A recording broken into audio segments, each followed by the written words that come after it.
গতকাল আপনারা জানেন যে ইকবালপুরে যে ধুমধুমার পরিস্থিতি তৈরি হয়েছিল, তারপর বিজেপি প্রার্থী রাকেশ সিং এর প্রচারে পুলিশের না, ইকবালপুরে বিজেপি প্রার্থীর প্রচারে অনুমতি দিল না পুলিশ।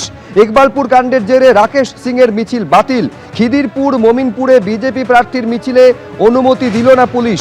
গতকালকের ঘটনার পর আইন শৃঙ্খলার অবনতি হয়েছে। বন্দর এলাকায় বিজেপি প্রার্থী অপরাধমূলক কাজে যুক্ত, বিজেপি প্রার্থী এবং সমর্থকদের বিরুদ্ধে মামলা দায়ের।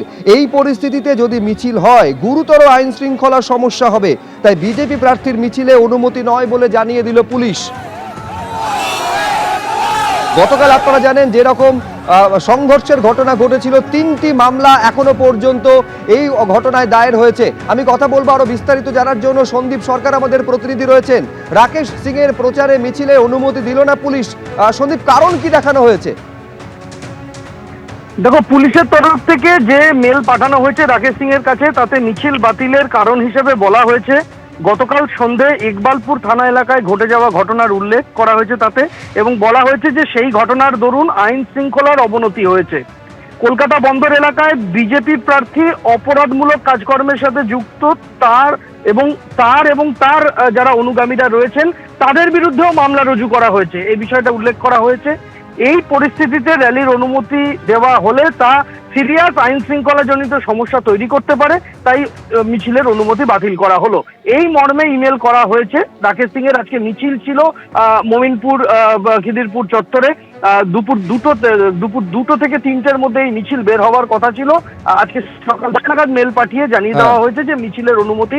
একেবারে গুরুতর আইন শৃঙ্খলা সমস্যা হতে পারে, এই কারণ দেখিয়ে বিজেপি প্রার্থীর প্রচারে অনুমতি দিল না পুলিশ। বিজেপি প্রার্থী কি বলছেন একবার শুনুন।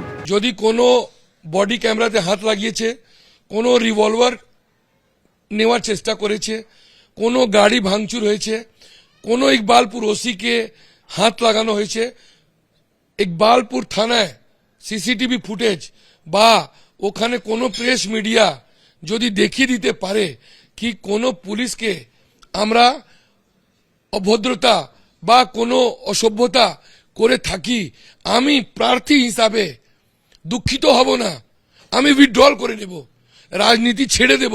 ইনি আছেন হরিকৃষ্ণ পাই, ইনি আছেন পিপি দাস, ইনি আছেন এনআইএ অ্যাকিউজড। ইনি কালকে এই 4 জন মিলে কালকে এই প্ল্যানটা 3-4 দিন ধরে আগে করেছিলেন। এখন হরিকৃষ্ণ পাই একটা টিএমসি হয়ে একটা টিএমসি ওয়ার্কার নেতা হিসাবে কাজ করছে। ওনার হাসিটা দেখুন আর এর হাসিটা দেখুন, তো আপনি বুঝতে পারবেন। এই 4 দিন আগে এই কলকাতা পোর্টের এদের মিটিং হয়েছে। এবিপি আনন্দ, এগিয়ে থাকে, এগিয়ে রাখে।